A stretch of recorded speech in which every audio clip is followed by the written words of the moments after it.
नमस्कार, म विजय पौडेल। न्युज क्रिया एनालाइसिस एनजिएमा तपाईहरूलाई स्वागत छ। मतगणनाका विषयमा गणना स्थलमा रहेका मतदान अधिकृत र निर्वाचन आयोगको मत बाजिएको छ। बाजिएको मात्र होइन, निर्वाचन आयोग र मतदान अधिकृत एक अर्कालाई आरोप प्रत्यारोप समेत गरिरहेका छन्। कान्तिपुर दैनिकमा आज प्रकाशित समाचारलाई आधार मान्ने हो भने मतगणनामा भएको ढिलाइबाट निर्वाचन आयोग पन्छिएको छ। अघिल्लो दिनसम्म मतगणना छिटो सक्न निर्देशन दिँदै हिँड्नुभएका प्रमुख निर्वाचन आयुक्त दिनेश कुमार थपलियाले मतगणना मेरो जिम्मेवारी होइन भन्नुभएको छ। मतगणनाको काम निर्वाचन अधिकृतको हो भन्ने उहाँको तर्क छ। कान्तिपुर दैनिकमा उहाँले भन्नुभएको छ, मतगणना छिटो गराउन मैले सबै प्रमुख निर्वाचन अधिकृतलाई अनुरोध गरेको हुँ। आवश्यक पर्ने सबै सुविधा दिन तयार छौँ भनेको पनि हुँ।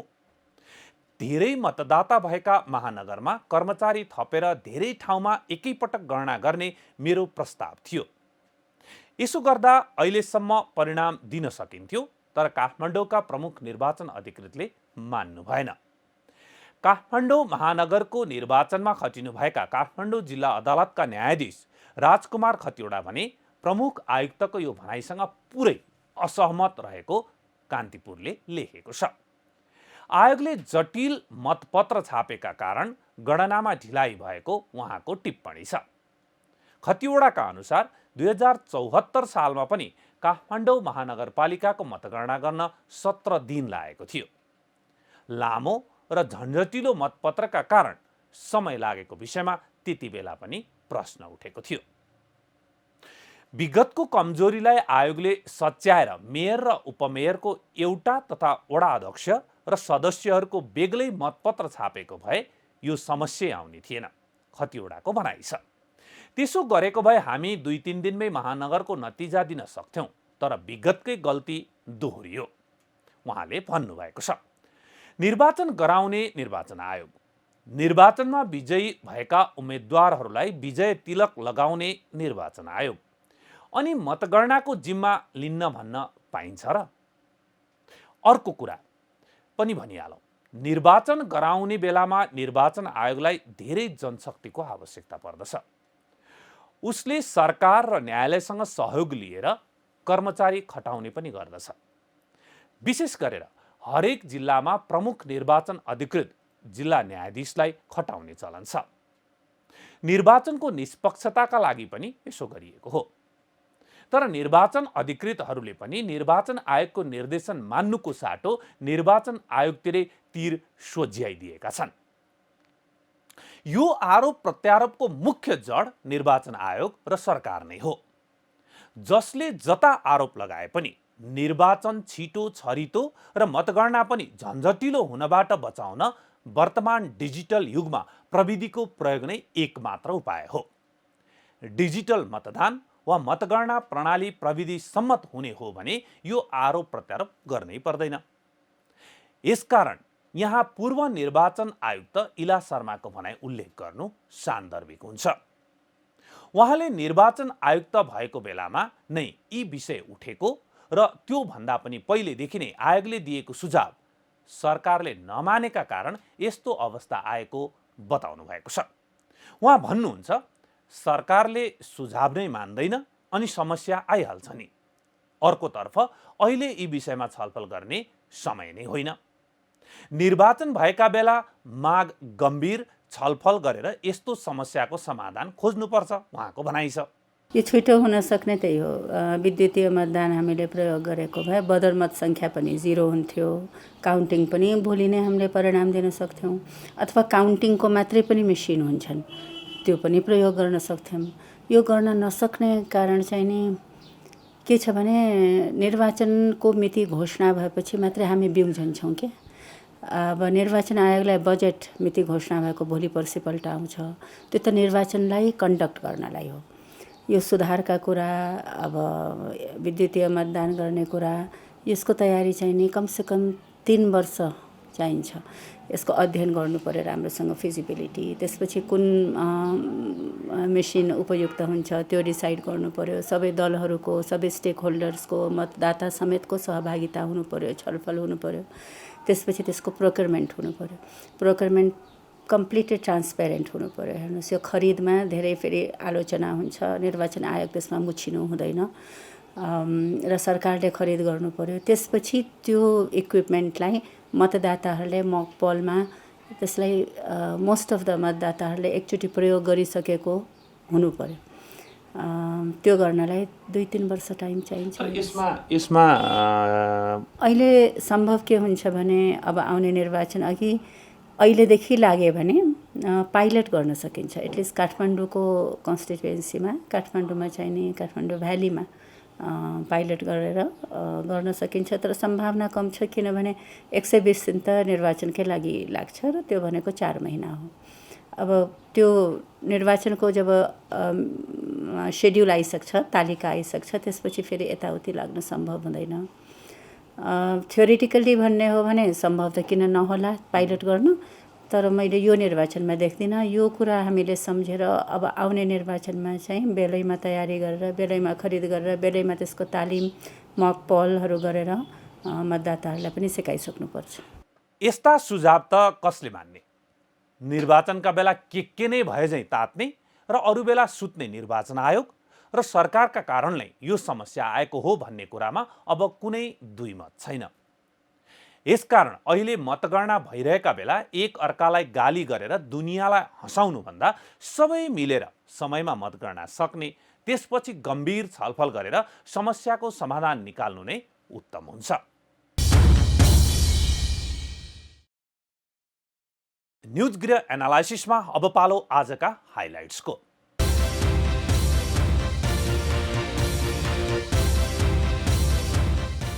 श्रीलङ्का देखाउँदै अर्थतन्त्र सङ्कटका बारेमा तर्साउने काम मात्र, गहन छलफल र खर्च कटौती एवं अनियमितता रोक्न कोही पनि जिम्मेवार भएनन्, विज्ञको सुझाव खेर। काठमाडौँ महानगरपालिकामा बालेन्द्र शाहको अग्रता कायमै, माओवादी नेता हरिबोल गजुरेल भन्नुहुन्छ बालेनको अग्रता राजनीतिक दलहरूप्रतिको आक्रोश हो। अर्थमन्त्री जनार्दन शर्माले पेश गर्नुभएको आर्थिक वर्ष 2079-80 को विनियोजन विधेयकमाथिको सिद्धान्त तथा प्राथमिकतामा संसदमा छलफल। गभर्नर पुनर्बहाली भएर आउँदा अर्थमन्त्रीले राजीनामा दिनुपर्ने एमाले सांसद खगराज अधिकारीको माग, अर्थतन्त्र डामाडोल बनाएको आरोप। भारतसँगको असमान सम्बन्ध सच्याउनु पर्ने जसपा नेता बाबुराम भट्टराईको भनाई। महिनावारीका समयमा आवश्यक पर्ने प्याड गुणस्तरीय बनाउन, स्वास्थ्यलाई हानि गर्ने प्याडहरू निरुत्साहित गर्न र प्याडको सरल, सहज र सुपथ मूल्यमा उपलब्ध गराउन सरकारलाई संसदीय समितिको निर्देशन। नेपाल T20 लिगको मिति सार्वजनिक, होम एन्ड अवेका आधारमा असोज 8 गतेबाट सुरु भएर कार्तिक 5 गते समापन हुने तालिका नेपाल क्रिकेट संज्ञानद्वारा सार्वजनिक। र अमेरिकाको न्युयोर्कमा कोरोना भाइरसको महामारी फेरि बढ्न थाल्यो। महामारीको मध्यम खतरामा रहेको न्युयोर्क अहिले उच्च खतरामा सूचीकृत।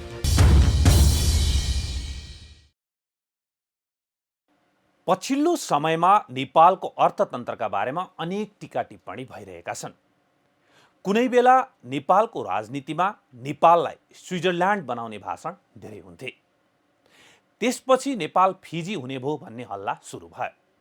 यो दुई हल्ला राजनीतिक रूपमा भएको थियो। राजनीतिक दलका नेताहरू देशलाई सहजै स्विजरल्यान्ड बनाउने भाषण गर्थे। स्विजरल्यान्ड बन्नका लागि कति समय, कति मेहनत र कसको कस्तो योगदान रह्यो भन्ने विषयमा नेताहरूले कहिल्यै गम्भीर अध्ययन भने गरेनन्।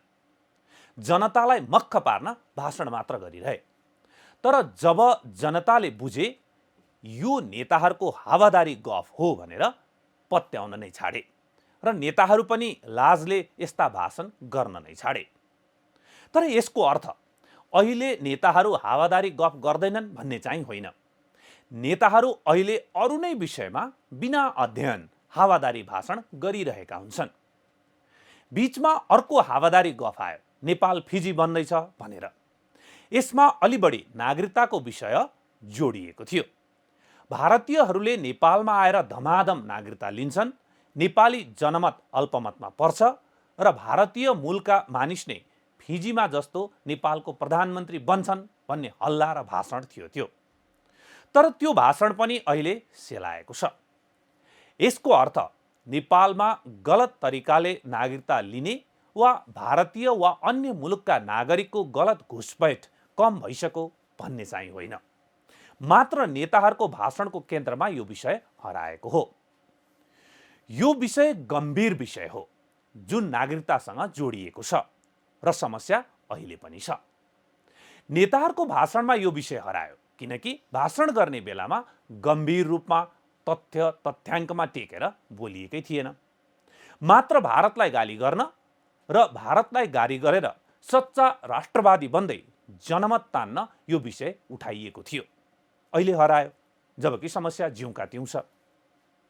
अहिले यस्तै अर्को विषय चर्चा र भाषणमा छ, नेपाल श्रीलङ्का बन्न लाग्यो भन्ने। श्रीलङ्कामा आर्थिक सङ्कट चुलिएको छ, श्रीलङ्का समस्यामा छ। त्यहाँको नेतृत्व यो सङ्कटबाट कसरी पार पाउने भनेर जुधिरहेको छ। अर्को कुरा, श्रीलङ्काको यो अवस्था आज एकै दिनमा आएको भने होइन। श्रीलङ्का आजको दिनमा पुग्नमा विगत लामो समयदेखिका धेरै कारणहरू छन्। नेपाल पनि आर्थिक सूचकहरूमा नकारात्मक अवस्थामा छ, तर नेपाल तत्कालै श्रीलङ्का बन्ने पनि होइन। बेलैमा सचेत नहुने हो भने नेपाल पनि सङ्कट उन्मुख चाहिँ छ भन्न मात्र सकिन्छ। यो कुरा भाषण गर्ने कुरा पनि होइन, यो त दलका कार्यकर्ता होइन, अर्थविदहरूसँग गम्भीर छलफल गरेर नीतिगत सुधार गर्ने विषय हो। विगत कति वर्षदेखि नेपालको वार्षिक बजेटको ठूलो हिस्सा साधारण खर्चको छ। त्यसमा पनि विकास खर्चका लागि छुट्याइएको रकम समयमा विकासमा खर्च नहुने अथवा फ्रिज हुने क्रम जारी नै छ। यो किन छ भनेर सुधार गर्न केले छेकेको छ र? तर सरकार र नेतृत्व कहिल्यै सुध्रिएको छैन। हरेक पार्टीको सरकार मैले राम्रो गरेँ भन्छ, तर अवस्था सबैको पालामा उस्तै छ। यो हाम्रो नेतृत्वको मनोगत रोग हो।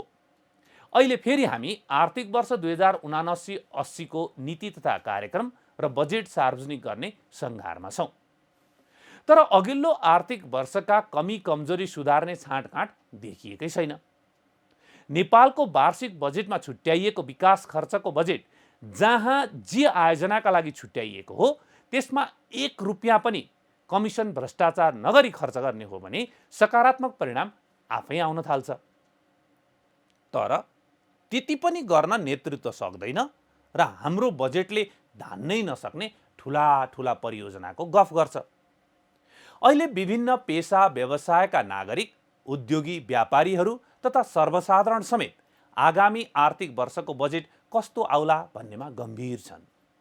संसदमा अर्थमन्त्री जनार्दन शर्माले आर्थिक वर्ष 2079-80 को विनियोजन विधेयकको सिद्धान्त र प्राथमिकता तोक्नु भएको छ र यसैका आधारमा संसदमा छलफल भइरहेको छ। मैले प्रस्तुत गरेका सिद्धान्त र प्राथमिकताको आधारमा तयार हुने बजेटले आत्मनिर्भर अर्थतन्त्रको निर्माण एवं समावेशी आर्थिक विकास र समृद्धिको लागि योगदान पुग्ने विश्वास लिएको छु। साथै यसबाट सङ्घ, प्रदेश र स्थानीय तहबीच प्रभावकारी समन्वय र सहकार्यमा सङ्घीय प्रणालीको सुदृढीकरण एवं सुशासन प्रदान गर्न सहयोग पुग्नेछ। प्रस्तुत सिद्धान्त र प्राथमिकता उप मान्य सदस्यहरूबाट रचनात्मक सुझाव र सल्लाह प्राप्त हुने अपेक्षा गरेको छु। मन्त्री शर्माले आउँदो आर्थिक वर्षका लागि सिद्धान्त र प्राथमिकता तोकिरहँदा चालु आर्थिक वर्षमा अहिलेसम्म मात्र 31% विकास बजेट खर्च भएको हेक्का राख्नु भयो कि भएन? किन हरेक वर्ष यो नियति दोहोरिन्छ भनेर अर्थ मन्त्रालयमा छलफल भयो वा भएन? भयो भने यो समस्या आउँदो आर्थिक वर्षबाट दोहोरिनु नपर्ने हो। यदि छलफल भएको छैन भने आउँदो आर्थिक वर्षमा पनि यस्तै समस्या हुनेवाला छ। भनेपछि जस्तोसुकै प्राथमिकता र सिद्धान्त राखे पनि अवस्था उस्तै हुनेवाला छ।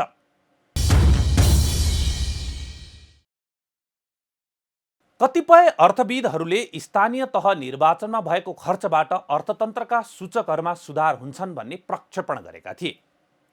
अर्थविद डाक्टर चन्द्रमणि अधिकारी भने स्थानीय तह निर्वाचनमा भएको खर्चले मुलुकको अर्थतन्त्रमा लाभ नभएको बताउनुहुन्छ। नेपालको निर्वाचन, अर्थतन्त्र, उत्पादन, उपभोग र व्यापारको स्थितिले देशकै अर्थतन्त्र सुधार हुन्छ भन्ने कुरा आशा गर्न नसकिने उहाँको भनाइ छ। निर्वाचनको हाम्रो अर्थतन्त्रको चरित्र, हाम्रो उत्पादनको चरित्र, हाम्रो उपभोगको चरित्र हाम्रो व्यापारको चरित्रलाई हेऱ्यौँ भने हामीले निर्वाचनमा हुने खर्चबाट धेरै लाभ लिन सक्दैनौँ। निर्वाचनमा हुने खर्चको राजनीतिक लाभ त डेमोक्रेटिक बेनिफिट त छ, त्यो के आवधिक निर्वाचन हुनुपर्छ, त्यसलाई पैसासित धेरै तुलना गर्न उपयुक्त नहोला। तर जति साधन र स्रोत चाहिँ जान्छ त्यो सरकारी पक्षबाट र निजी उम्मेदवारहरूको पक्षबाट जति खर्च हुन्छ त्यसले थोरै मात्रामा उत्पादन बढाउँछ, थोरै मात्रामा स्थानीय तहमा उत्पादन केही बढाउला। चाहिँ खसी तपाईँको चाहिँ माछा मासु होइन, कुखुरा अलिक बढी बिक्री होला है।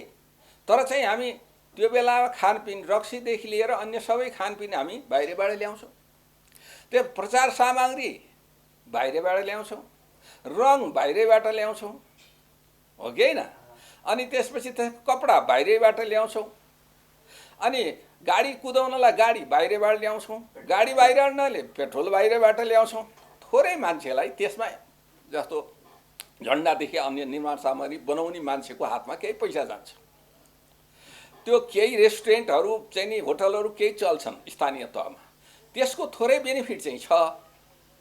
अनि त्यो चाहिँ नि एक ठाउँमा भएको पैसा धेरै ठाउँमा बाँडिँदा त्यो पनि एउटा सामाजिक न्यायको दृष्टिकोणबाट गरिब निमुखा पैसा नभएका व्यक्तिहरूको मजदुर किसान मजदुरको हातमा पनि पैसा जाला, थोरै किसानको हातमा जाला, तर त्यो उल्लेखनीय रूपमा जाँदैन। निर्वाचनले हामीलाई चाहिँ के गर्छ भने व्यापार घाटा नै बढाउनलाई मद्दत गर्छ, मूल्य बढाउनलाई नै मद्दत गर्छ र त्यो एक खालको अनौपचारिक अर्थतन्त्रको आकार बढाउनलाई नै मद्दत गर्छ। अहिले त भर्खर स्थानीय तहको निर्वाचन भएको छ, अब दुई तहका निर्वाचन हुन अझै बाँकी छ। त्यसकारणले गर्दा अहिले त्यो निर्वाचनको लागि भनेर उम्मेदवारहरूको तर्फबाट अनौपचारिक तवरले ब्याङ्किङ वित्तभन्दा बाहिर राखेको पैसा सबै निक्लिएको पनि छैन, अहिले निस्कँदा पनि निक्लिँदैन, किनभने दुईवटा चुनाव बाँकी नै छ होइन। दुईवटा भनौँ एकैचोटि भए पनि दुईवटा तहको निर्वाचन बाँकी नै छ। र अर्को चाहिँ के हुन्छ भने यसले अब हाम्रो प्रशासन यन्त्रको सम्पूर्ण ध्यान निर्वाचनमा जान्छ, राजनीतिक दलहरूको सम्पूर्ण ध्यान निर्वाचनमा जान्छ, अनि हाम्रो विकास निर्माणका कामहरूमा गति कम हुन्छ है। र अहिले जस्तै चाहिँ नि अहिले चाहिँ 31% जम्मा यो पुँजीगत खर्च भएको छ है 9-10 महिनामा। अब हामीले 68-69% चाहिँ खर्च कसरी गर्न सक्छौँ, गर्यो भने गुणस्तर हुँदैन त्यो खर्चको है, त्यसको प्रभावकारिता देखिँदैन। त्यही कुरा फेरि झन् दोहोरिने अवस्था छ यसपालिलाई यो आउँदो आर्थिक वर्षमा पनि। सुनिहाल्नु भयो होइन त, निर्वाचनले व्यापार घाटा नै बढाउन मद्दत गर्ने रहेछ। अर्कोतर्फ 2079 सालभरि निर्वाचनमय हुँदा देशको विकास निर्माणतर्फ दलहरूको ध्यान नै नजाने रहेछ। चालु आर्थिक वर्षमा अहिलेसम्म पुग्न 31% बजेट खर्च भएको छ। अब नयाँ बजेट बनाउने बेला झन्डै 69% बजेट खर्च हुन्छ कि हुँदैन? हुन्छ भने कस्तो गुणस्तरमा हुन्छ? हामी हाम्रो वार्षिक बजेट यसरी नियमित खर्च गर्न नसकेको वर्षौं भइसक्यो, तर गफ भने हाम्रो बुता बाहिरको प्रोजेक्टको गर्छौं।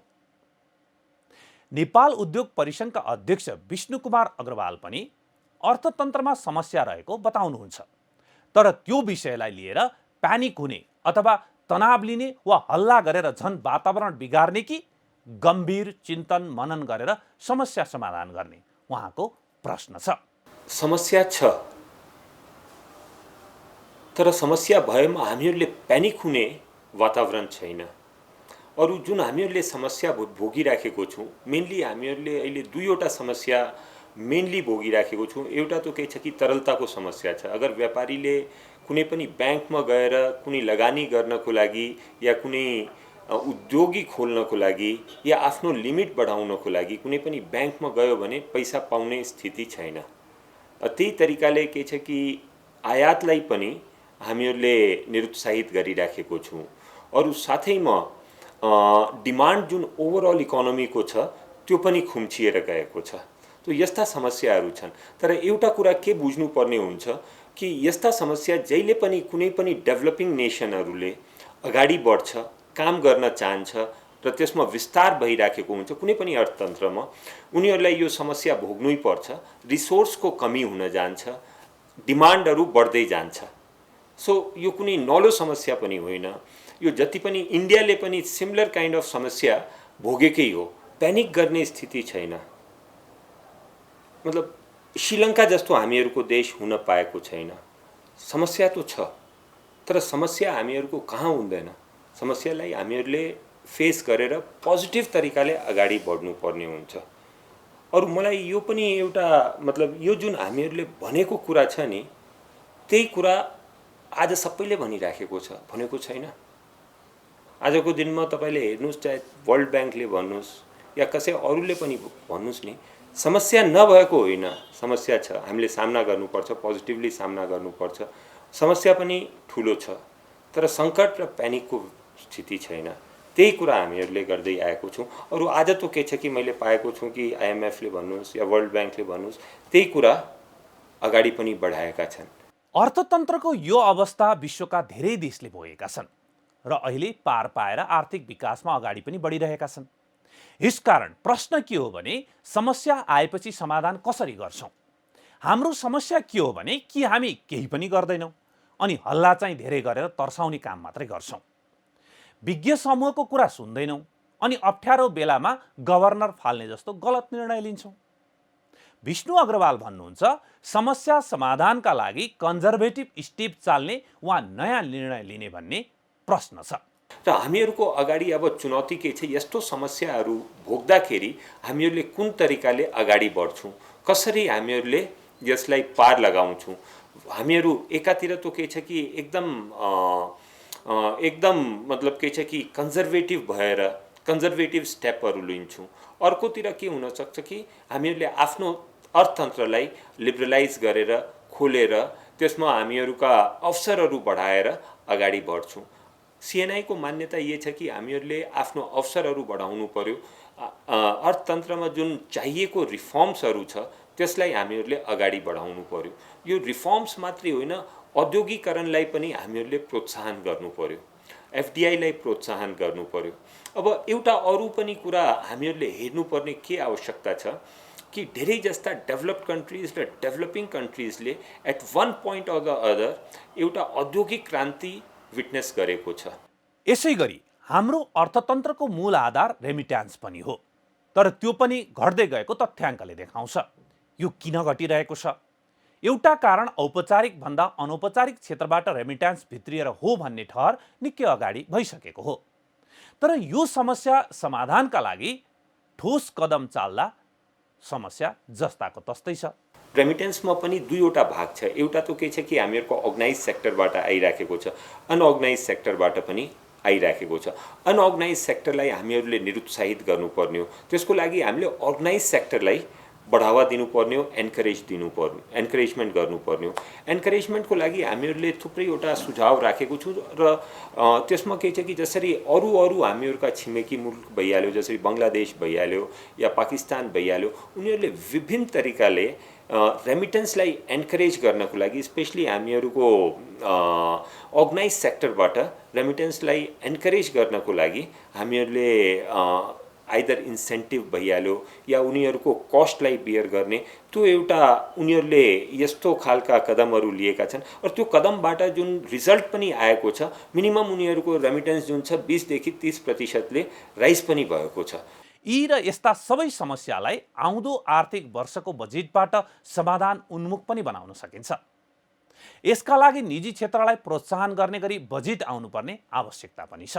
अहिले जुन यो आर्थिक वर्षको लागि जुन बजेट आउन लागेको छ त्यसमा हामीहरूको उपेक्षा के छ कि नम्बर 1 यो औद्योगिक क्षेत्रको व्यवस्थापन र त्यसलाई के छ कि प्राइभेट अर्गनाइजेसनहरूबाट रन गर्नको लागि केही न त केही एकदम ठोस कुराहरू आओस्, सो द्याट यो जति पनि बाँकी भएका औद्योगिक क्षेत्रहरू छन्, जसरी नारायणघाटमा पनि छ, हामीहरू मकवानपुरमा पनि छ, त्यो के छ कि नेक्स्ट इयर अपरेसनमा आओस्, एक नम्बर। दोस्रो नम्बर के छ कि यो औद्योगिक क्षेत्र आउँदाखेरि त्यसलाई यो एउटा सोचका साथमा आओस् कि हामीहरूले यसमा उद्योगीहरूलाई आकर्षित गर्नुपर्ने हो। सो उद्योगीहरूलाई आकर्षित गर्नको लागि हामीहरूको इन्सेन्टिभ्सहरू के दिन सकिन्छ त्यो पनि सँगै आओस्। प्राइभेटाइजेसनको पनि मैले यसैमा कुरा गरिराखेको छु। मैले पटक पटक भन्ने गरेको छु, ज्ञान बाँड्न सजिलो छ, ज्ञानी बन्न गाह्रो छ। निजी क्षेत्रले ज्ञान त बाँडिरहेको छ, तर ऊ कति ज्ञानी छ प्रश्न यो पनि हो। निजी क्षेत्र भन्ने बित्तिकै हामी नाफामुखी हौँ, नाफा भएमा व्यापार व्यवसाय गर्छौँ, नभए गर्दैनौँ भन्ने गरेको पाइन्छ। के सङ्कटको यो बेलामा कहिल्यै निजी क्षेत्रले हामी यो पटक नाफा कम खान्छौँ वा साँच्चै देशलाई सङ्कट परेको बेलामा नाफा नखाई पनि व्यापार व्यवसाय गर्छौँ भन्न सकेको छ र? के निजी क्षेत्रले देशको राजस्वमा घाटा पुग्ने गरी भन्सार छलेर सामान आयात गर्ने, न्यून बिजकीकरण गर्ने लगायतका काम गरिरहेको छ कि छैन? अथवा भनौँ समग्रमा निजी क्षेत्रले आफ्नो फाइदा मात्रै हेरिरहेको छ कि छैन? यसमा पनि सुधार आवश्यक छ कि छैन? किनकि यो देश सबैको हो र सङ्कटबाट जोगाउनु सबैको कर्तव्य हो। अहिले महँगी कहाँ पुगेको छ? कहिले गम्भीर भएर उपभोक्ताको बारेमा सोचिएको छ? बाहिरबाटै बढेर आयो भन्दै बढी मूल्य खुल्लम खुल्ला लिइराखिएको छ। खोइ सरकार र निजी क्षेत्र गम्भीर भएको। आर्थिक सङ्कट भाषण गर्ने र तर्साउने कुरा होइन, गम्भीर मनन गरेर विज्ञहरूको सुझाव लिएर सुधार गर्ने विषय हो। आयात कम गर्ने र पेट्रोलियम पदार्थको खपत कम गर्न 2 दिन बिदा दिने तथा सर्वसाधारणलाई कम खपतको सुझाव दिने सरकार र नेतृत्वले के कहिल्यै सित्तैमा पाउने तेल कम खपत गर्ने विषयमा सोचेको छ? अगुवा पछुवा लिँदै कुद्ने पदाधिकारीहरूले कहिले सोचेका छन् ती 2 गाडी कम कुदेमा कति तेल कम खपत हुन्छ? कुपन बाँड्ने सरकारी कार्यालयहरूले कहिल्यै सोचेका छन् ती कुपन नबाँडेमा कति तेल कम खपत हुन्छ? यस्तै अन्य सरकारी खर्च कम गर्ने उपायहरूका बारेमा कहिले गम्भीर बहस गरिएको छ? यसकारण तेल कम खपत गरौँ भनेर ज्ञान बाँडेर मात्रै हुँदैन, ज्ञानी बनेर आफ्नो व्यवहारमा परिवर्तन ल्याउनुपर्छ। नेतृत्वले जे गर्छ बाँकी देशले त्यही सिक्छ। त्यसकारण देशको अर्थतन्त्र सङ्कट उन्मुख हो भने माथि नै मितव्ययी बनेर देखाउनु पर्यो, होइन भने अरूलाई कम गर भन्ने आफू नसच्चिने हो भने अङ्ग्रेजी शब्द हिपोक्रेट प्रयोग गर्नुपर्ने हुन्छ। हस् त आजलाई न्युज गृह एनालाइसिस एनजिए यति नै। हामी सबैलाई बिदा दिनुहोस्। नमस्ते।